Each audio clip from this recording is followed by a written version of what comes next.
ये कहानी है उस संत बाबा की जो किसी शैतान से कम नहीं। पापा जी की उपमा मिली जो खुद अपने पिता का लाडला रहा, जिसे 23 साल की उम्र में ही बरसों पुराने डेरा सच्चा सौदा की गद्दी मिल गई और उसका नाम हुजूर महाराज गुरमीत राम रहीम सिंह जी हो गया। लेकिन आज तक वो एक सामान्य कैदी था। 28 मई 2024 को उसे रिहा कर दिया गया है। आइए समझने की कोशिश करते हैं इस रंगीन मिजाज वाले आरोपी बाबा का क्या है काला इतिहास।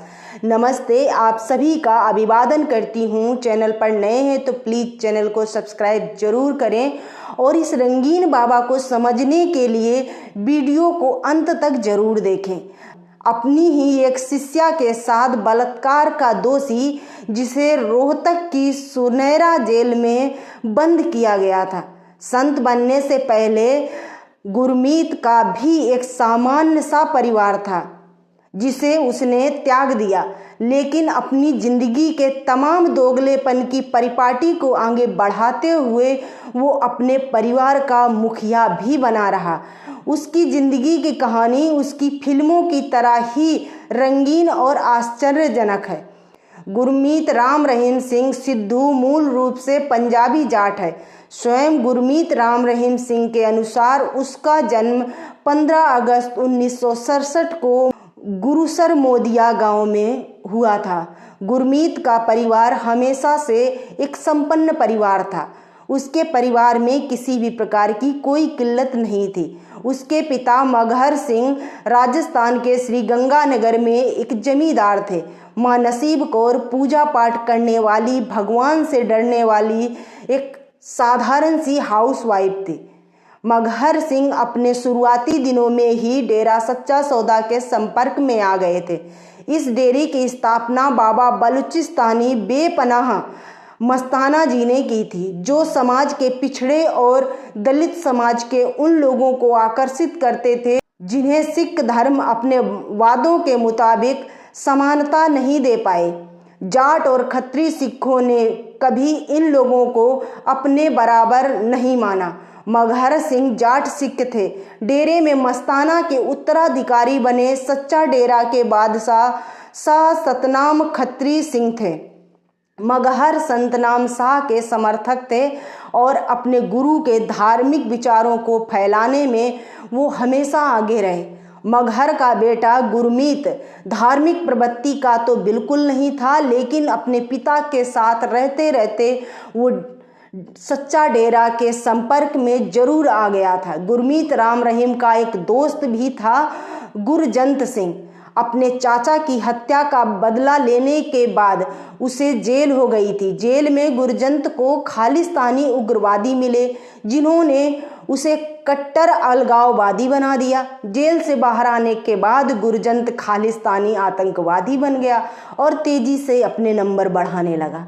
इस दौरान गुरमीत पूरे दिन डेरे के काम करता, उसे जो भी बताया जाता वो काम करता।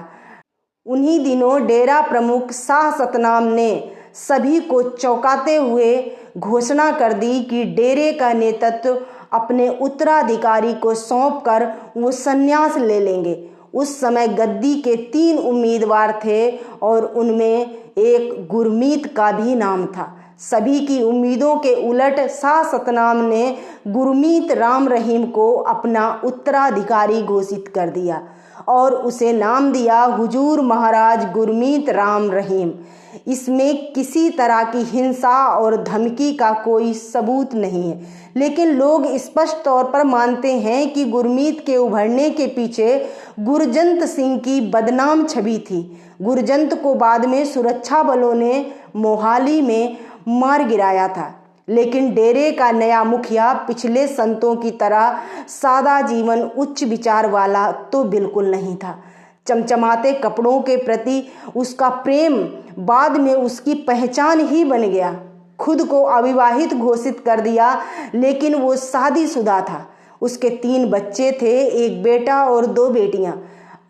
अपने जिस परिवार को उसने सार्वजनिक तौर पर त्याग दिया था, वो भी डेरे में उसी के साथ रहते थे। वो खुद सादिकाओं से घिरा रहता था। बाद में उसने एक और जवान लड़की हनीप्रीत को अपनी बेटी घोषित कर दिया।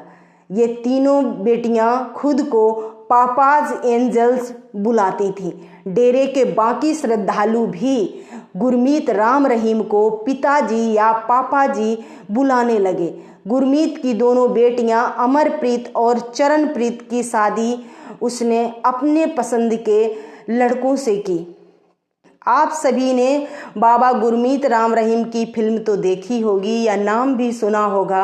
हमें कमेंट करके ज़रूर बताइए किसने किसने इस रंगीले बाबा की मूवी देखी है। गुरमीत की दोनों बेटियों ने MGS सीरीज की उसकी फिल्मों में काम किया। राम रहीम के दामाद डेरा के बिजनेस को संभालने में उसकी मदद करते थे। राम रहीम के बेटे जसप्रीत इंसा की शादी पंजाब की कांग्रेस विधायक हुस्नमीत कौर से हुई, जिसके नाम के आगे भी अब इंसा लग चुका है। ध्यान लगाने और लड़कियों का यौन शोषण करने के लिए गुरमीत ने डेरे के अंदर एक गुफानुमा अंडरग्राउंड घर बनवाया था। राजाओं के महलों में होने वाले हरम की तर्ज पर वो भी अपनी शिष्याओं में से किसी लड़की को चुनता और फिर उसे अपनी देह उसे समर्पित करने के लिए कहता। इन लड़कियों को डेरे में ही रखा जाता था। उन्हें इंतजार करना पड़ता था कि कब उनकी शादी डेरे के अंदर ही रहने वाले किसी पुरुष श्रद्धालु से करा दी जाएगी। वो पुरुष श्रद्धालु जो गुलामों की तरह राम रहीम के आदेश मानते थे। डेरे के गुंडे इन लड़कियों पर निगाह रखते थे। ये कोई रहस्य की बात नहीं थी। गुरमीत के प्राइवेट रूम की सुरक्षा में उसके गैंग की वो लड़कियां हमेशा तैनात रहती थीं जिन पर वो भरोसा करता था। डेरे के अंदर बलात्कार किसी गलती की माफी के जैसा होता था। बाद में कुछ महिलाओं ने खुलासा किया कि उन्हें ऐसे महसूस कराया जाता था जैसे उन्हें आशीर्वाद दिया जा रहा हो, लेकिन ऐसा सबके साथ नहीं था। जिन दो महिलाओं ने गुरमीत राम रहीम के खिलाफ गवाही दी, उनकी कहानी भी कुछ ऐसी ही है। साल 2002 में गुमनाम रहकर प्रधानमंत्री अटल बिहारी वाजपेयी को चिट्ठी भेजने वाली महिला ने CBI कोर्ट में बताया कि 28 और 29 अगस्त 1999 की रात पिताजी ने माफ़ी देने के लिए उन्हें अपनी गुफा में बुलाया। गुरमीत राम रहीम का साथ ना देने पर उन्हें हत्या की धमकी दी। इस रेप की वजह से उसे डेरे की हकीकत पता चली। जब महिला ने अपने भाई को इस बारे में बताया तो वो अपनी बहन के साथ डेरा छोड़कर चला गया। बाद में उसके भाई की हत्या कर दी गई। शिकायत करने वाली दूसरी महिला डेरे के अंदर ही पली बढ़ी, जहां उसके माता पिता एक स्कूल में पढ़ाते थे। वो अपने गुरु की गुफा की सुरक्षा में खड़ी थी। गुरमीत ने उसे अंदर बुलाया और वो चली गई। वहां उसने देखा कि उसके पिताजी बिस्तर पर नंगे लेटे हैं। अंदर तक डर चुकी उस महिला ने भागने की कोशिश की, लेकिन तब तक देर हो चुकी थी। उसका बलात्कार किया गया और कोई भी उसकी मदद के लिए नहीं आया। बाद में वो किसी तरह भागने में कामयाब हो पाई। CBI कोर्ट में उसने अपनी पूरी कहानी सुनाई। डेरे के अंदर और भी कई महिलाएं थीं जो नाउम्मीदी और डर की वजह से चुप रहीं। उस राक्षस ने अपनी बेटियों की शादी करके उन्हें अय्याशी की जिंदगी तो दे दी, लेकिन जिन लड़कियों को अपनी बेटी कहता था उन्हें अपना शिकार बनाता था। उनके साथ गुलामों की तरह सलूक किया जाता था। उनके पास इतनी भी हिम्मत नहीं होती कि वो नज़र उठाकर जी सकें। राम रहीम को पंजाब एवं हरियाणा हाई कोर्ट से बड़ी राहत मिली है। रणजीत सिंह की हत्या के केस में कोर्ट ने उसे बरी कर दिया है। इस मामले में सुनवाई करते हुए अदालत ने 4 और आरोपियों को भी बरी कर दिया है। इस हत्याकांड में CBI कोर्ट ने राम रहीम को दोषी करार दिया था। राम रहीम ने CBI कोर्ट के फैसले को हाई कोर्ट में चुनौती दी थी। 22 साल पहले 10 जुलाई 2002 को सिरसा डेरे के प्रबंधक रणजीत सिंह की गोली मारकर हत्या कर दी गई थी। इस हाई प्रोफाइल मामले की जांच 2003 में सीबीआई को सौंपी गई थी। सीबीआई ने अपनी जांच में पाया कि डेरा सच्चा सौदा प्रमुख गुरमीत राम रहीम समेत 5 लोगों ने इस हत्याकांड को अंजाम दिया, जिसके बाद सीबीआई कोर्ट ने राम रहीम समेत सभी 5 आरोपियों को दोषी ठहराया था और उम्र कैद की सजा सुनाई थी। सीबीआई की चार्जशीट के अनुसार 10 जुलाई 2002 को राम रहीम के कहने पर रणजीत सिंह की गोली मारकर हत्या कर दी गई थी। रणजीत सिंह की गोली मारकर हत्या इसलिए कर दी गई थी क्योंकि राम रहीम को शक था कि रणजीत के पास एक गुमनाम पत्र है जिसके सामने आने के बाद उसकी सच्चाई उजागर हो जाएगी कि वो अपने डेरे की महिला अनुयायियों के साथ यौन शोषण करता है।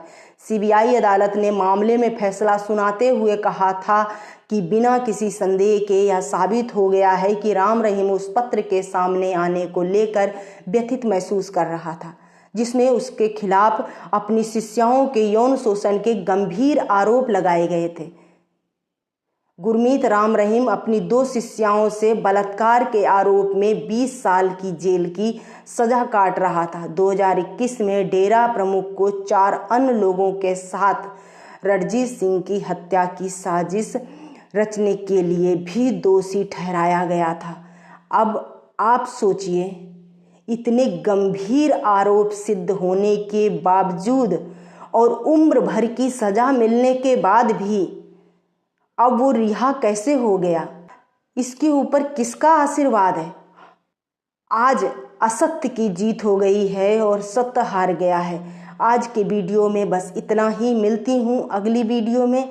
वीडियो को लाइक और शेयर करें, चैनल को सब्सक्राइब करें। धन्यवाद।